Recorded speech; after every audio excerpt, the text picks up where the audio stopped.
Detection Collaborative, a detection dog training trio with Stacy Barnett. Hi. Robin Greubel. Hey there. And Crystal Wing. What's up? With humor and a big dose of theory, our trio talks practical training advice and features interviews with top trainers and scientists. It's Canine Detection Collaborative. Welcome back to the Canine Detection Collaborative. My name is Crystal Wing, and I am here with my amazing co-host, Stacy Barnett. Hello. And Robin Greubel. Greetings. We are back to the Give Us an Idea. So in Facebook land, we have a pinned post where you can submit ideas, and we pulled this one from the form. And today's chosen topic, it's a long one. Ready? How to develop a training plan. I am part of a very small canine SAR group. My canine and me are certified in trailing and HRD, land, water, buildings, and vehicles. We just had our first find in a homicide case. Woohoo! Good job. Congratulations. Yay. That helped validate the hundreds of hours of training. Well, heck yeah, it would. I have educated myself and trained mostly on my own. I listen to podcasts. Thanks for listening to our podcast. Yay. Watch videos and read canine SAR books. I attend workshops when I can. These resources cannot take place of working with an experienced handler and the mentorship they can provide. Absent that resource, what are the steps to creating a training plan? What does each step include? How does a handler challenge themselves and their dog? I have found myself struggling on what to do next in my training. That's a hard question. It's a super hard question. It's a super hard question.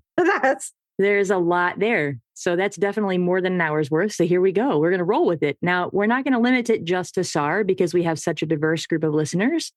I think we can extend this out beyond into sport work and even into my sport work with my protection sports. But there's a lot here. I was trying to clear my head a bit. And the best place that I can do that is when I'm out tracking. And I was out tracking my 3 dogs. And I kind of take little mental notes. So I was trying to feverishly write down some. So the first 10 things that popped in my head, and Robin and Stacy haven't heard these yet. So these were fresh out of my brain. I can't wait. I was writing them down even as we were trying to get ready. So the 10 things that popped in my head in no particular order. One of them is to assess your current skill level. I think the functional assessment is such a handy thing. Set short-term and long-term goals. The third one is break down each goal because I was thinking about goals. Then 4 is to vary your environments and your scenarios. 5 is to incorporate feedback loops. So really think about reflection. 6 is to simulate real world scenarios. 7 is to challenge through problem solving. And I think that kind of goes into some of the yin stuff we can talk about. 8, maintain a balance of fun and stress. Oh boy, we all need that. And all stress is not bad, but we'll get there. And 9 is network with other handlers. And then 10 is plan for consistency and adjust as needed. So those were the first 10 that popped in my head to kind of think about how you can challenge yourself and how you know what to do next. So if we can kind of maybe riff on some of those. Dude, I think we're done. We're done. Wow. We're done. I'm okay, cool. All right. I love tracking. It's my think time. That's incredible. One of the things that I always go back to when I'm struggling about creating a training plan is in which segment of the detection chain am I working? Am I working in search, locate? Detection chain? I know, right? It's amazing because, it's... What is this detection chain you speak of? If you're a new person and haven't listened to all of the episodes, right? Welcome. We're glad to have you. In 2003, I went to this fabulous workshop. It was a tracking workshop with Steve White, and he talked about the detection chain, which is search, locate, report. And then I dwelled on that for a very, very long time. And I have actually developed a infographic, which there will be a link to it in the show notes, that talks about all of the different levers and criteria that you can shift within each one of those detection pieces of the chain. This is a framework for about a lot of my webinars and how I think about putting together all of the stuff. It really doesn't matter what type of detection you do, whether it's Nosework, search and rescue, explosives, or whatever. It applies across the board. And you combine that with the understanding that a lot of the time when we are setting out problems, we're really setting out problems so that we get the positive reinforcement of seeing our dogs find something. And for those of us who have a trained final response that like requires additional stuff. What's that? What's a trained final response? You know, when you do this, it's the behavior that the dog has been trained to do upon locating strongest source of odor. And competitive Nosework people have them, but theirs ends up being more of a shaped one. It could be a reinforced final response. Yes. If you reinforce a specific behavior routinely, when your dog finds an odor, it is a trained final response. If it's a look back, if it's a nose freeze, if it's a sit and stare, or your dog stands on their head and yodels, it's all a trained final response. I just break that out into purposely chosen by the handler or dog chosen. So I just split those out into two, but in the end, they're trained. They're the same thing. And so it's one of those things where we have the tendency to not push our dogs.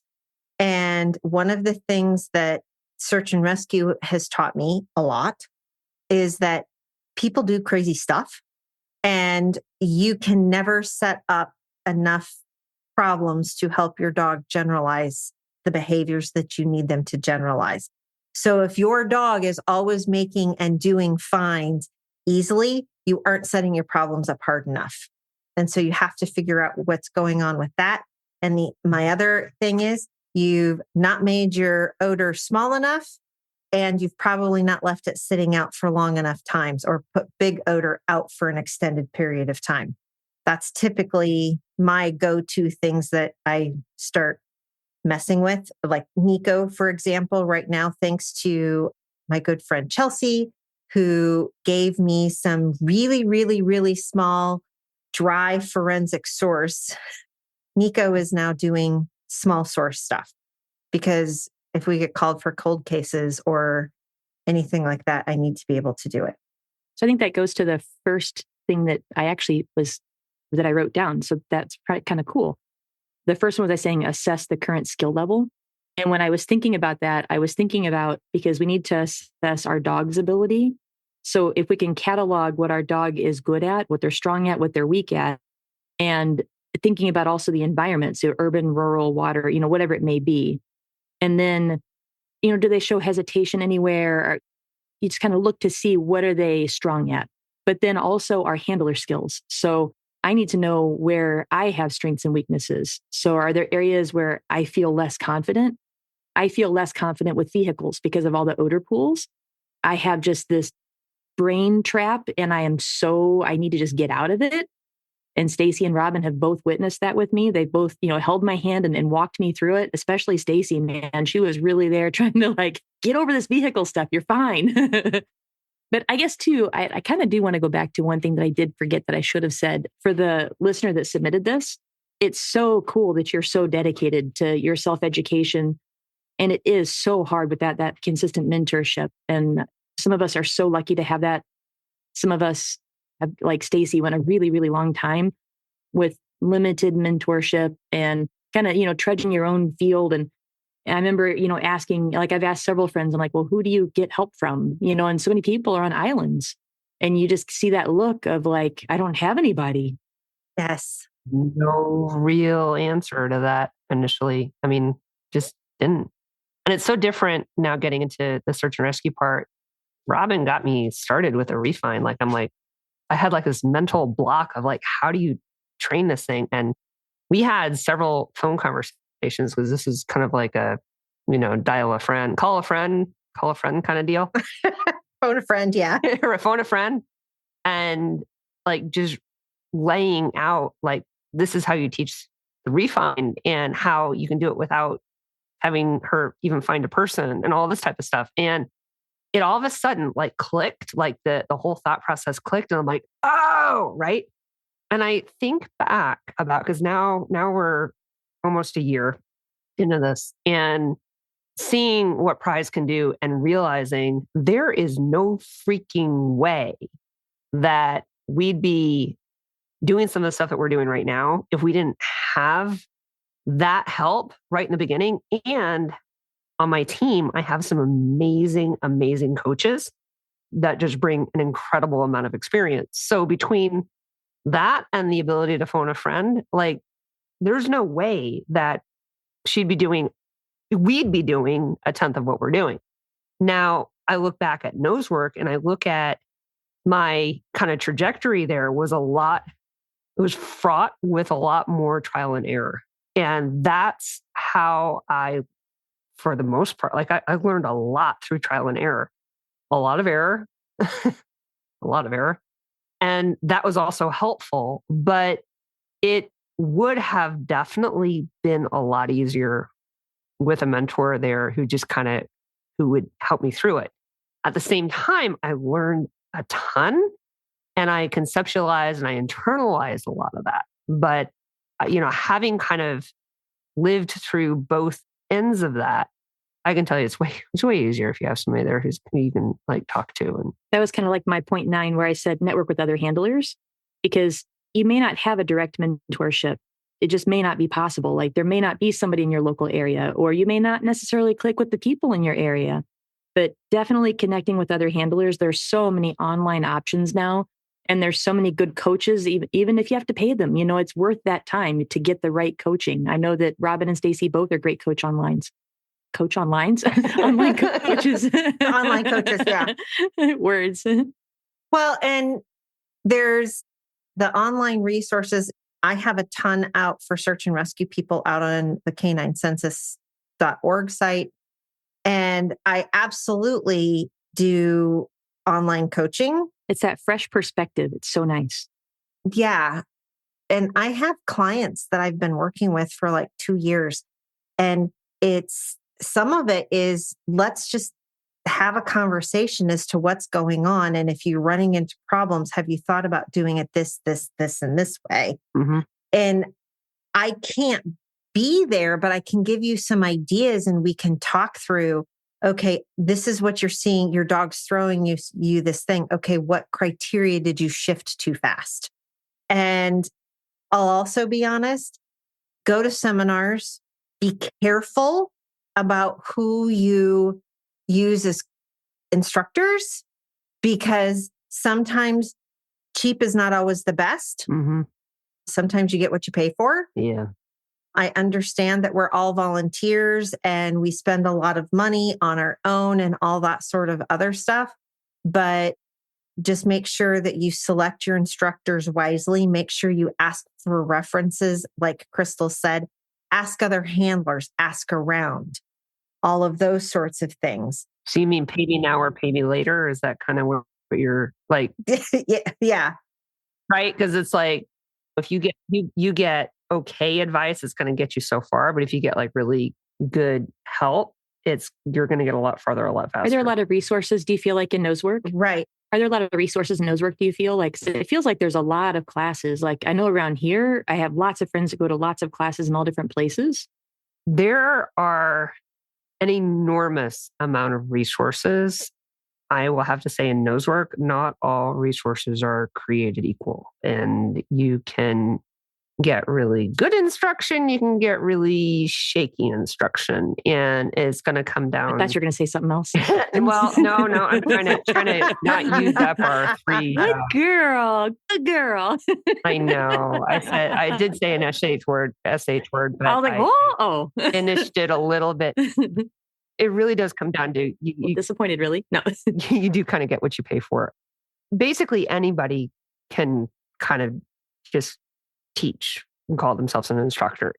Well, and keep in mind, anybody in the United States can hang out a shingle as a dog trainer. All dog trainers in the United States are voluntarily participating in credentialing. There's nothing legal, right? Yeah. So it really comes down to vet your Nosework instructor. Like, what are their accomplishments? How many dogs have they trained? How many dogs have they worked with? How many teams have they worked with?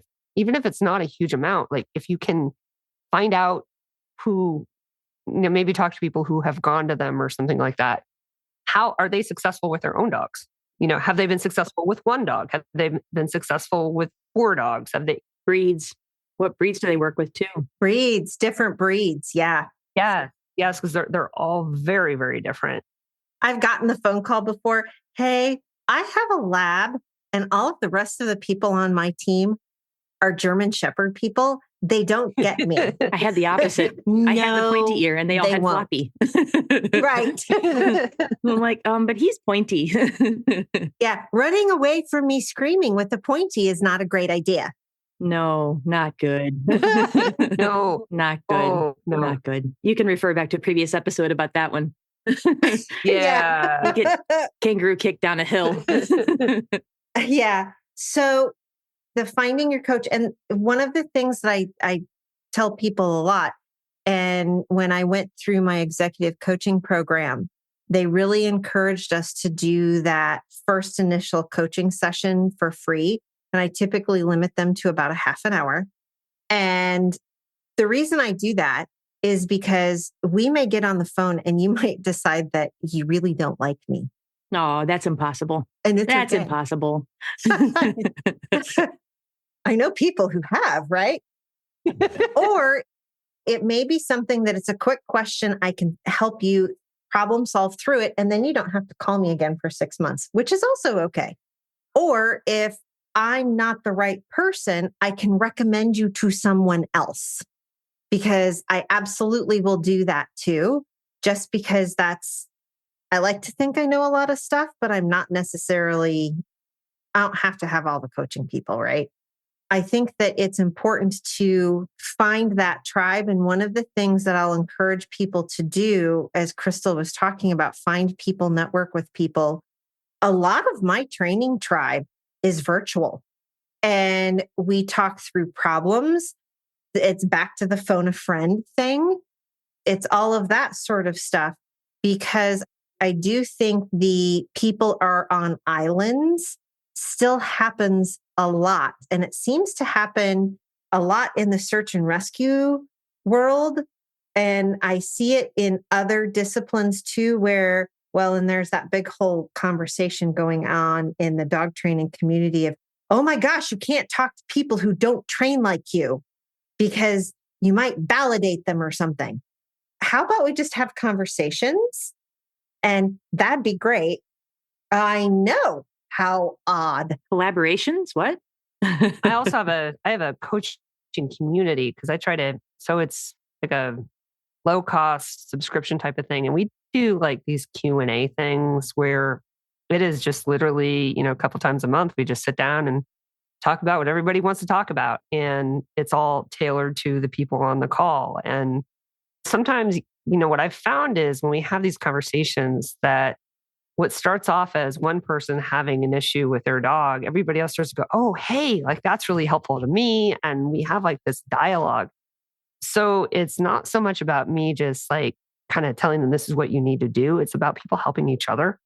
That I think is really, really helpful, because you also start to realize like, oh, if I'm having this challenge, somebody else's challenge is kind of similar. Like, I can learn from what they're saying and apply it. And it's, I don't know, I think I find that to be really helpful. And somebody might have oh, hey, I had that problem with my dog 2 dogs ago, and this is how I dealt with it, right? Or a friend of mine has a similar problem, and this is how we're talking through it. And so that's one of those things that is really valuable about the coaching communities. Or sometimes I don't really like telling people to post it in a Facebook group, because often those turn into, well, you can't do that. Then there's also, I hate to say this, if it's like an open Facebook group, some of the responses I get very cringy about, where I'm like, oh, no, that's going to send you down the wrong path. Like I just kind of sometimes, and that's the value of a really good coach though, is that they can start to see, it's like, whatever you're doing here, the coach can see 3, 4, 5, 6 moves beyond of whatever you're doing, what it's going to eventually turn into.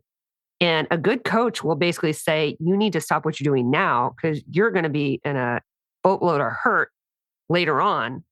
If we don't make this little change now that may just seem little and insignificant to you now, or if you go down and you start doing what, like general Facebook land, giving you all the free advice out there, if you do what they do, you're in so much of a deeper hole than when you started with. It's not going to be funny. Nobody's laughing. It's not funny. No, but you know what I mean. So my second one, short-term and long-term goals. What do you guys think about those? Oh, amazing. You have to have them. Yeah, I'm thinking long-term for Radish right now is a year from now, she will be out of certification. So my long-term goal for her is thinking about my next ARTA certification and where that's going to be and how I'm going to get that figured out. And then short-term, I'm thinking like 1 to 3 months. That's kind of my short-term realm. And sometimes shorter than that. So like checkmate, his short-term is, well, the trial is coming up. So that long-term has now become a short-term. So trials are motivating, certifications are motivating. Those kind of goals can really help you. And to really read through trial rules, really read through certification rules, know them so well so that when you go out and you train, it's not like you're just training to the test, but it does give you the guidance because the certification is there for a reason and the trial rules are there for a reason. So it can at least get you a good starting point. And especially if that's a goal, then, well, now you can kind of base it off of that. And back to the certification stuff, I have people vent at me a lot about certifications, right? Because not to you, at you. They vent at me, which is perfectly okay because I understand that they find them frustrating, right? And I sit on ASB, which is the Academy Standards Board, and OSAC, which right off the top of my head, I can't remember what that stands for. But those are the organizations that are responsible in the United States for developing and publishing standards for detection work, all of the disciplines on the Federal Register, which then becomes the industry standard, right? Search and rescue, they have trailing ones published. We'll put a link in the show notes to the ASB website so you can find the trailing ones. Explosives has something published. Probably in the next 60 days, the cadaver dog certification will come back out for public comment.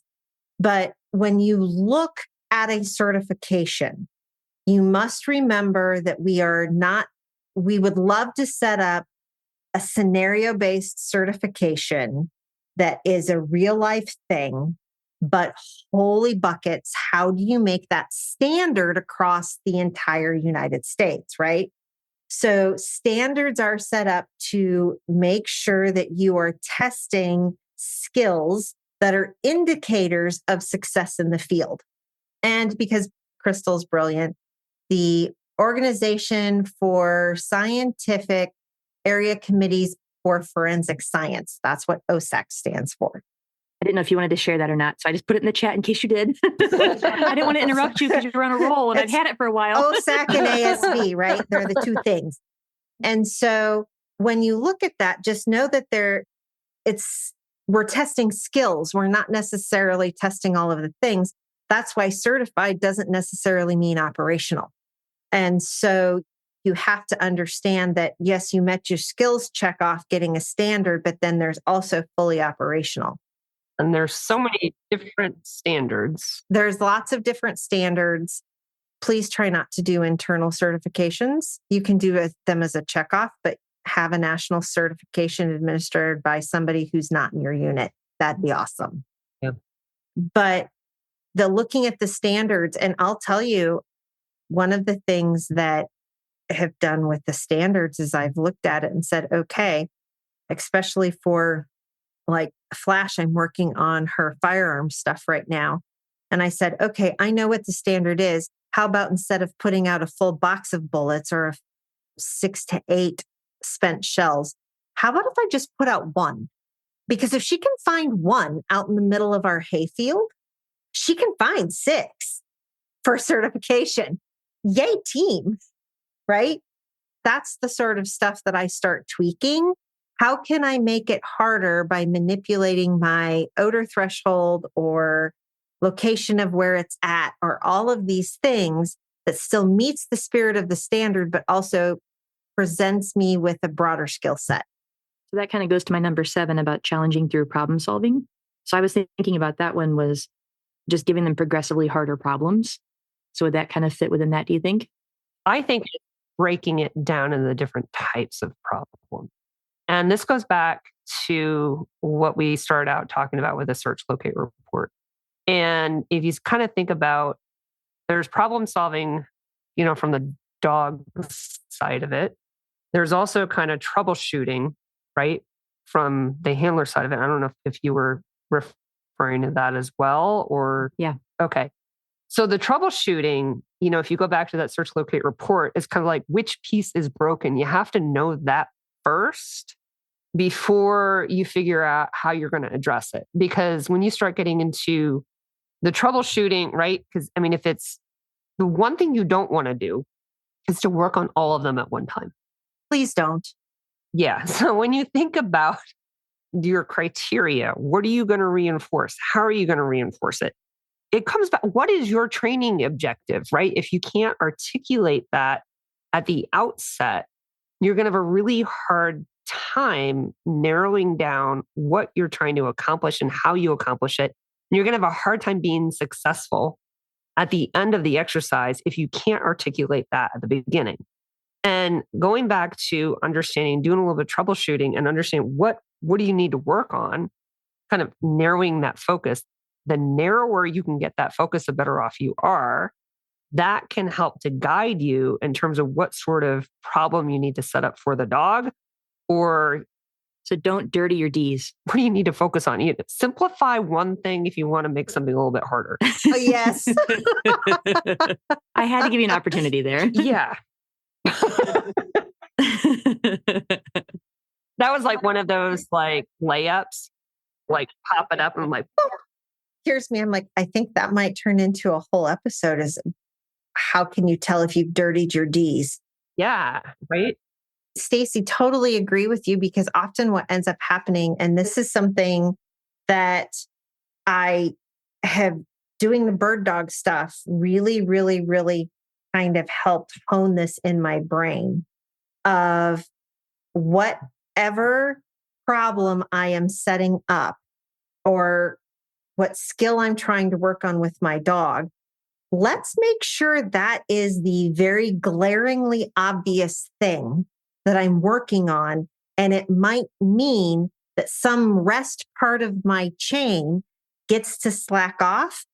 For example, Flash today, I'm working on de-cheating her on water, which means swim across the pond, grab the bird off the bank, don't run the bank back to me, turn around as fast as you can and swim back to me, even though the shoreline looks so much easier, because that's what they want in hunt tests. And guess what? First one, we did it progressive. We stuck one in the mud. She ran over there. She got it. She swam back. She's swimming back to me. And I made the decision. She does not have to come into a sit. She doesn't have to hold the bird.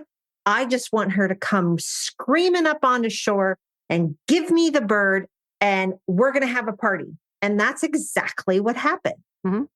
And I know, Stacy, you and I were having this conversation about balancing prizes, train, final response chain, which is so freaking complicated. By the way, if you guys have never done a refine, it's the most it blows my mind as somebody who's done Nosework for a dozen years. Right. And I've taught TFRs, Powder's got this gorgeous nose freeze on containers, right? The behavior chain of a refine. Yeah. And it's a constant state of flux because it is a very complex chain. Yeah. And so we tend to get into this whole mentality that once we think they understand the chain, that they have to do the whole chain all of the time. And then we have scope creep once they've done the portion that we're working on, and we ask them to do additional stuff, or we raise criteria that we weren't initially set up for. Yeah. So if you're working nose time and you want that amazing back and forth ping pong, perfect every time, that's a lot. Oh God, I could talk about that. This part, like, and all of a sudden they come up with like, oh, by the way, you thought this was really good. How about this little question mark that all of a sudden is like kind of rears its head and that's Or it was it was a complex odor problem. And the dog goes in and does its train final response. And now we're going to ask it to show you like five times, like it's a trick pony. Yeah. I want to knife people for that. You think about it too. Every time that you're asking your dog to do it again, you're asking them a question mark, because then they're kind of like, well, do I need to do it differently? Was that not good enough? Should I try something else? Right. So if it's correct, it's okay to be done. It's totally great to be done. You're not actually setting some sort of example or really impacting by drilling. It's a lot of times you're just making them do it wrong at that point because they start asking questions. I've seen this a lot with, especially like my 101 students, who I love, but they're like, oh, well, this is the exercise, and they're going to go practice, and they practice. And what happens is they get a couple really good reps, and all of a sudden the dog's like, well, we've done this four times. And clearly for you're asking me to do it a fifth time, something's wrong. So then they start to get creative. Right. So I'm going to add something else in. Right. And then all of a sudden the wheels come off the bus. And I've noticed with some dogs, like they're okay with some of that repetition. And some dogs are like, I must be doing something wrong. They start adding stuff in. And then there are some dogs that just say, apparently the first 4 or 5 times that you've asked me weren't good enough. So I'm out. And then it starts to spiral down. Something I really enjoyed in my training is I think of 3 things that I really want to work on. And I do the first thing. And if it was perfect the first time, I move on to the second thing. And if the second thing needs a couple reps to get it, then awesome. Then move on to the third thing.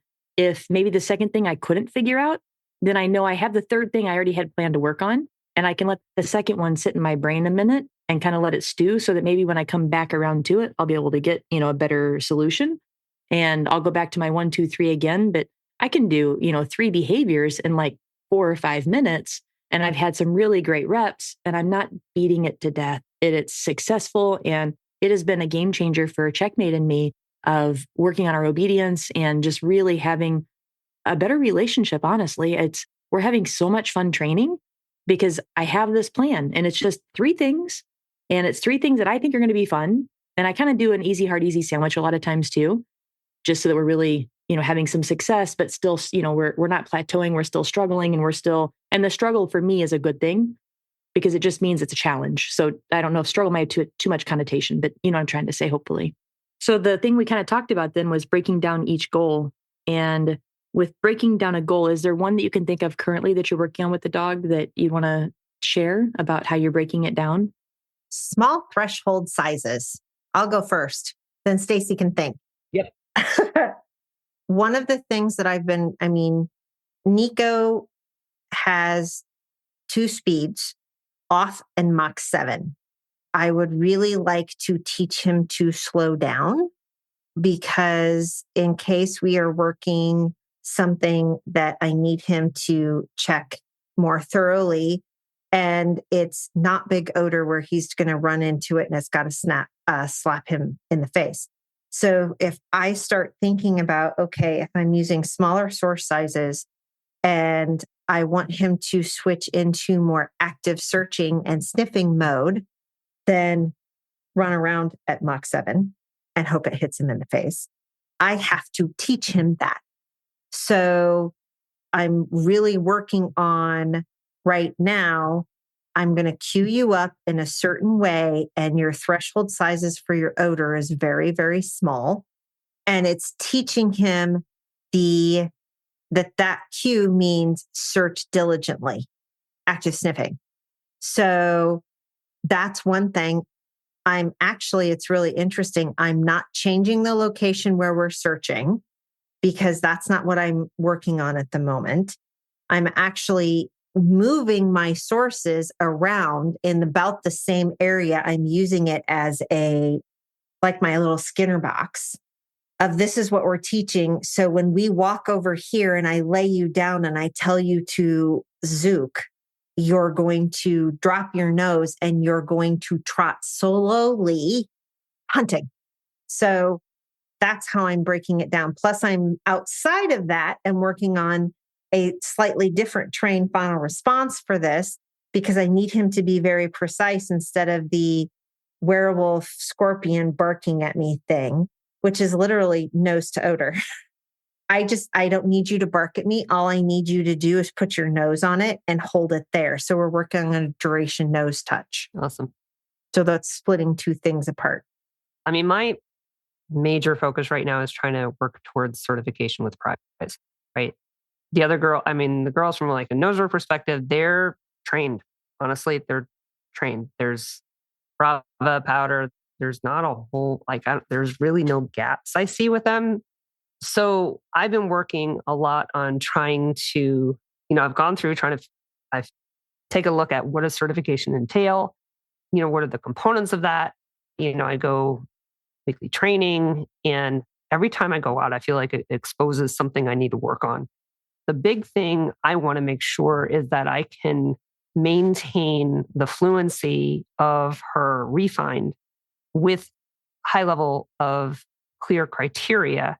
So I'm doing a lot of shorter problems in addition to, occasionally getting out there and doing kind of a longer problem. Like, so on the weekends, a lot of times, sometimes I'll do a little bit of a longer problem, and I've recruited some help during the week, just doing some really short stuff where I can really focus on her refined. And I'm trying to flex that, set it up so that she doesn't, that there's variability in the distance at which she will catch the scent of the person. Because I've found that I need to continue to work on, like, the fluency sometimes is relative to the distance that she has to travel to get back to me, and whether or not it is a clear line back to me, or if she has to do a little bit of a thought process and a little bit of extra hunting to find me again. So I've been trying to kind of vary where I might put the subject for that. And then in a training session, do a problem where it may take a little bit, she might have a longer refined. And then what I'll probably do is like another one where it's going to be a little bit of a shorter one, where I'm focusing very, very specifically on, we have to do it down, not a hover. You come back, you have to do that behavior. And that, as long as I have communication with my subject, I can make sure that I can really hold Prize to that. So it's a lot of it has to do with communication, but being very aware of when each of those pieces is occurring, so that, and at the same time, if I need to, I can cue the behavior so that I ensure that it happens and I can reinforce it. So that's kind of what I'm kind of going through right now, because that is a really big piece that I need to be able to rely on. I really don't worry about her finding the person. I really don't. It's a matter of the pieces have to come together, and that's kind of what I'm working on right now. How about you, Crystal? Yeah, mine's going to incorporate two other of the things that I wrote down, because also we're running short on time and I want to make sure we get through my list of 10, because that's what I do.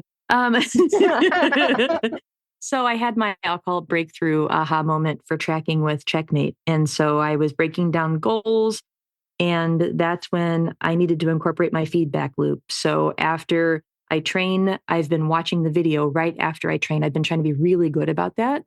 So the reality and what I thought reality was in my brain can actually merge, because I am really finding a huge disconnect right now. I don't know if I have my shit goggles on, or whoops. More or less. Dang it. I don't know if that wouldn't count, but yes, I agree with you, because it's skewed. Yeah. And I'm there, and I know that I am. And so if I watch the video right after, I am finding myself every single video right now going, well, that wasn't as bad as I thought.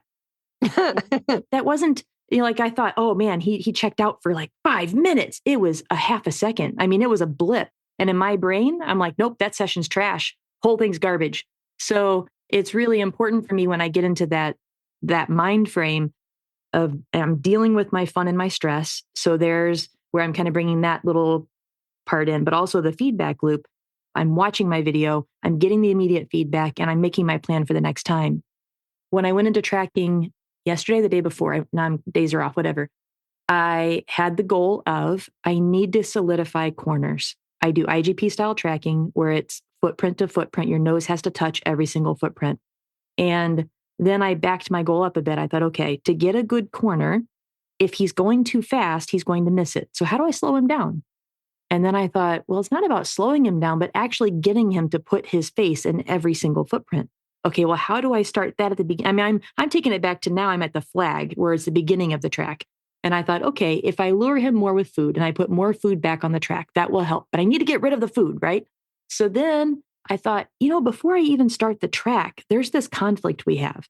He's pulling me to the track and I'm trying to get his botcher harness hooked. And twice now I've fumbled and I get frustrated with that harness. And then I'm frustrated when we start the track. And then he's, I think, almost kind of frustrated to get away from me, just let me get to the box. And he's not even really staying in the scent box to really take in the initial odor.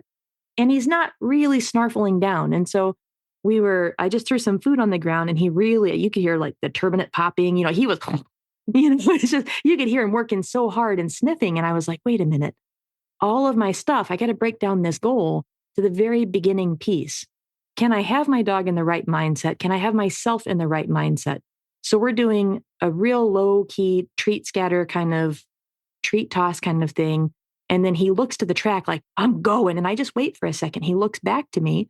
And just like any other engagement, I do a treat toss away from the track again. He runs, he finds it, he's snarfling it, he finds it. And then he looks back to the track. And when he finally gets to the point that he's not diving back to the track and he's actually looking to me, I hook his harness to the botcher. I give him an eat cue. I give him one more treat toss. And then I say peace, which is our go track. It has been amazing because I already have him thinking about sniffing thoughts. Mm-hmm. He's already snarfling in the ground. Yes. We don't have all that conflict going into it. And now he's going into the scent pad completely in a different mind frame. So my original goal that I started with at the beginning of the session was, how do I improve my corners? I improve my corners by going all the way back to starting in the right mind frame for both of us. And it's a breakthrough in my mind because today it was the best tracking I think we've ever had in his entire life. And instead of doing long tracks and trying to proof all these things and kind of work through it along the way and just kind of keep making messy tracks, I did 3 tracks. The longest one was 70 paces. These are tiny, short little tracks, but I'm teaching the lesson of, can you stay focused in the track and can you hit your corner because the mindset is there? And that's where I think when we really get into our feedback loop and we look to see what are the actual strengths and weaknesses, where is the actual problem, then we can help break down our goal. And that's also where we have to maintain that balance of fun and stress, because I started to let the stress of the competition coming up start to make me go, we're just going to run long tracks and we're going to work it out and figure it out as we go, instead of break down your goal, break down the behavior. Let's have fun again. The trial's still 70 days out. Knock it off. What are you doing? Just because the rest of your world is on fire. You've got plenty of time. Yeah, just everything else is a dumpster fire. Your training does not have to be. This is where it's me and my dog celebrating and we can take things easier and we can have the fun with still that goal in the horizon, which is still, I can add some stress and some pressure to us. And just like certifications and SAR, I'm going to have to add pressure because that's what real life is. But right now in the teaching phase, I need to take that pressure down and get back to fun. Love it. So I kind of knocked out 3 there. If you want to add more to what you thought about those. Nope. I think that was good. Pretty incredible. So another one I had, these kind of go together a little bit, but varying the environments and the scenarios, and then also simulating real world scenarios. Any thoughts on those? Yes. Do those. But keep in mind, you have to balance out with what part are you working on? Because don't dirty your D's just because you all of a sudden want to do a real, I'm so using that. I love it. Because you want to do a real world scenario or something. And I've seen people come into a seminar. There's people who will call it an operational assessment, right? And what ends up happening is you feel like you're being set up to fail, where some of that is really valuable information, because back to the whole concept of yens, you need to set up stuff occasionally where you only find 50%, because that's what tells you what you have to work on. And if you don't know what we mean by yens, we'll tag that episode. You have to listen to that. We'll tag that episode. There's 2 of them. You should listen to them because they're mind altering, but good drugs. Good drugs. good training high. But that's one of those things. If you don't know what to work on, you're not setting your stuff hard enough. But also once you set your stuff that hard that your dog and you fail to be successful, you have to take a hard look at the why and start really thinking about that. And that's where you then dissect it and you figure out what pieces you need to work on. That's where the real world scenario comes in too. And I was thinking this kind of goes back to our blind search episode. So when do you start incorporating that? I think that's also a big piece of that. So when you're your environments, but you're also the scenarios, do I know where it is? Do I not know where it is? So when do you do that? And I think that's a great episode to go back and kind of catch us on that one because we can't talk about all that again. No, we just did an episode on that. And I think the real world scenarios, that one caught me at a workshop. I realized I had never done cremains with Radish. And when they said, oh, we're going to go over and go through all these burned automobiles. And I was like, oh, we've never done that. And Christy Rock, I adore her. She's so good to me. And she was like, Wing, shut up. I already hear it. Anxiety's coming. Shut her down. Like, nope, not doing it. Your dog's going to do it. She's awesome. And I was like, but I'm just letting you know, like, don't get mad at me. And she's like, I'm not mad at you. I'm just telling you, just knock it off. Like, you can just turn that the volume knob right down right now and let your dog work the problem. And I'm like, I'm just saying. She's like, I know you. I'm like, okay, you know me. Shut up. That's awesome. And she's like, you don't have to break every single thing down. Like, your dog can do this. And it was such a cool thing to let her go search these burned vehicles that she had never done cremains before. And it's this small little thing in the inside of the door with the door closed. And she's right there at the seam of the door and slams her ass down. And she's like, right here, Mom. And I look at Christy, I'm like, and she's like, reward your dog. I'm like, yay! But I didn't think about that. Yeah, because at some point they connect all the dots for you. And they're like, yeah, I got it. Yeah. And then what ends up happening is you get really complacent. And then the time you miss, you're like, think that the world's coming to an end. Well, and even being at the workshops, they give you these scenarios that sometimes until you've been around enough, you don't, even just listening to stories, like it helps me to hear stories of what people have gone through, because then I'm like, ooh, I need to try that. So, they were talking about, they shut down just a little piece of this highway and, your task is to be able to clear off the side. And so then it's the leash handling skills. And then, oh my God, yeah, I haven't worked next to really busy traffic. Or so there's things that you just have to kind of look around, and even just people like the true crime stuff. But some of those can kind of be some interesting stories to get you thinking about scenarios that you can put yourself in, not safe scenarios. And I think about Nosework too, man. You guys get to search some really cool places. Like there's no way that you could generalize to all those different environments. Yeah, it's actually pretty amazing. This past weekend, we were at the Trolley Museum right outside of Washington, D.C., and that was really pretty awesome. And yeah, I've posted video of powder searching the inside of a 737. I mean, that's cool stuff you get to do every day. And planning for that, like, dude, that's why I love Mondio so much. You can't plan for all the things. You can't plan for it. And I tell people it's not about getting a chance to train in an airplane, right? It's about building your dog's understanding of what that setup is, making sure that the dog understands what the task is, what they're about to do, and has odor obedience and has worked a lot of different scent pictures. And when you put all that together, it doesn't really matter where they're searching. And that kind of takes us to the 10th one that I had was planning for consistency and adjusting as needed. And I think that the reason I was thinking about that, I can still hear Yen say the most important thing for a successful, or the handle that stands out in his mind, is the one that's dutiful. Yes. And I just loved that word, that idea of sticking to a regular training plan, and he said, I plan to train at this time every day. And if it's raining at that time, then I go out and I'm in the snow and I'm in the ice and I'm in the rain. And that is what I do. But there is that flexibility piece too. So I think it's also a part of it. But I think being dutiful is really going to be one of the most helpful things. And if you're working odor, I mean, odor is going to behave differently in all those different scenarios. There's so many people that are out there. Like, I'm talking to you guys, Nosework people, because I see a lot of this. Like, oh, it's raining. I don't want to go out. When I see one of my students submit a video in the rain, I make a point of saying, good for you. I'm proud of you. Because that takes a lot. Yeah. It does. And you know what? Trials happen in the rain. Trials happen in the wind. They happen in the snow. They happen. The only time it ever stops is when there's lightning. So as long as it's safe, get out there and train, because you're going to find that your dog learns so much more than if you just kind of wait for the sun to come out. Well, and even having people standing around with umbrellas, that can be shocking for a lot of dogs.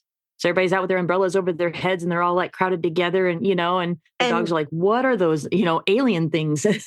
You guys have experienced it. Searching at night is significantly different than searching during the day. Oh, yeah. The way odor behaves at night is just drastically different. And so that's I don't know how many times when I was doing live find stuff, you'd get deployed.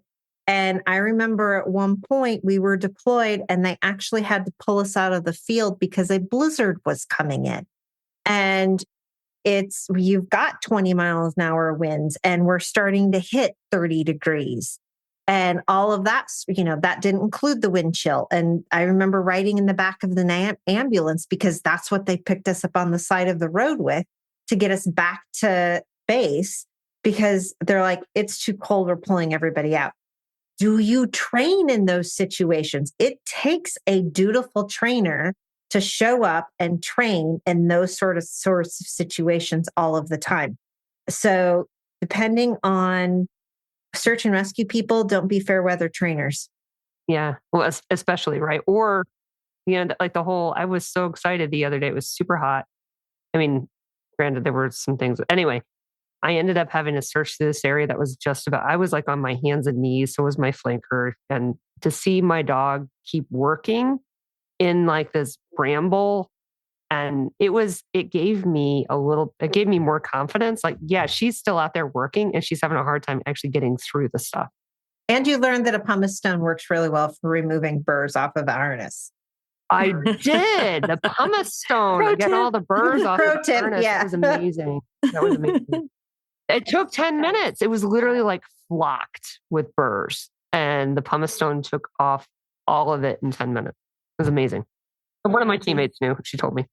I've been in search and rescue for 23 years. That was a new one for me, which is awesome. Oh, that's awesome. Takeaways. Hit the rewind button. I'm just like, I'm going to. Crystal has the awesome 10. Well, I've been writing down more. You want it all? Like, yep. I can just blah. Okay, you ready? Here. I've been writing stuff down as you were talking. I'm like, this could be another episode. Because this is why we love you. That's right. We're just going to go, okay, yeah, ditto. This is called Vyvanse. I'm medicated again. Okay, so going back to the original question. I know, sorry, TMI. So if you break down your training goals, you got these like clear, manageable steps. Like we started kind of with that. And then you're incorporating real world challenges. And then that's going to help you keep yourself and your dog progressing. Like that's kind of bottom line, I think, of what we said so far. Is it normal to hit a plateau? Absolutely. But you have to recognize when you're there, that's that feedback loop. And you need to think about what skills or scenarios you haven't addressed yet and push yourself in that direction. And I think that gets back to your real question. It's like, well, what skills or scenarios do I need to do? I don't know. And so then I started writing these other things down. So this is where this comes in. So this comes down to a combination of observing your dog, anticipating real world scenarios and problems, like we just said, and keeping your training well-rounded. So I wrote down 7 things. No, that's 7 more. I know. I'm so sorry. So first one is evaluate real world applications. So think about the situations you're going to be in. Identify your weak points from past experiences. Work through a checklist of core skills. So the core skills, think about like your obedience. I think in every area you need obedience, because getting to the place you need to be, getting just basic obedience and engagement. Rotate your training areas. So that's going to keep you more well-rounded. Challenge through progression. So if you can gradually increase the difficulty, that's always going to behoove you. So don't have these big foundation holes because you're like, I don't want to do that. I don't need to do that. Do the steps. You can do it. And challenge yourself with the unknowns in that. The sixth one is seek feedback from others. So not just the feedback from yourself, but also feedback from others. And if you have limited accesses, which is what you said that you had, that's when the collaboration comes in with other handlers. And then my seventh one is just simulate real world callouts. Like for SAR, really try to emulate what that was like and put yourself in those scenarios more, because that creates that stress environment. And it also creates the pieces that you need. And it also helps you kind of get creative with what you might encounter. So if you're assessing your dog's performance and all of these contexts, you're reflecting on all this real world stuff, I think that's going to give you a clearer picture of what you need to do to kind of get your training plan together. But that's okay. I mean, I know it's just 17 things now, but really the 7 was kind of recapping what we already said. But I think it was just in my brain that made sense for those 7. That's amazing. Fabulous. Thank you, Crystal, for Is that helpful? providing us with a wonderful summary. Yeah. So I'm good. Yeah. Okay, we listed a plethora of links, which are going to be in the show notes. So make sure to check all of those out. I know that I think Crystal is launching a flirt pole webinar, correct? Yeah, that's in the future. I'm going to be in Wisconsin too. So if anybody wants to go to Wisconsin, I have 3 seminars up there. When are you in Wisconsin? We're going to be, that's in November. And then in October, Stacy and I are going to be at Finzi Camp. Woot woot. Yay. So that'll be fun. I have a couple webinars coming up this month. One of them is, they're both through Fenzi Dog Sports Academy. One's on how to make training decisions in Nosework. And the other one is on the 6 Ds of detection. So 2/3 of it's going to be useful. Ouch. Wow. Did you see that math too? Uh-huh. I know. Anyway, they're both at Fenzi Dog Sports. Love you, friend. I know. I love you too. I'm doing a Fenzi webinar in November. They're scheduling out into November, right? On what to do when your training goes sideways. It's all about taking a seat. And I'm also in October, I'm going to be in Tulsa, Oklahoma, teaching a cadaver dog workshop. So if you're interested in that, you might need to reach out because I have to give you a link to email somebody. I think that there's still spots open. I don't know for sure. So make sure you check out all the links down below. Please keep submitting us ideas on what you want us to talk about. We appreciate them. Thank you. Not that we don't have plenty of our own, but we really like talking about what you guys want to talk about. So, and most importantly, go train. Canine Detection Collaborative. We appreciate the time you spend with us. If you liked this episode, not only should you follow us so you don't miss the next one, but please also rate and review us in your favorite podcast app. For info on collaborating with us, go to k9detectioncollaborative.com. That's K9 detectioncollaborative.com, where you can find our socials and pick up our latest monthly freebie. Join us again to talk training in the next episode.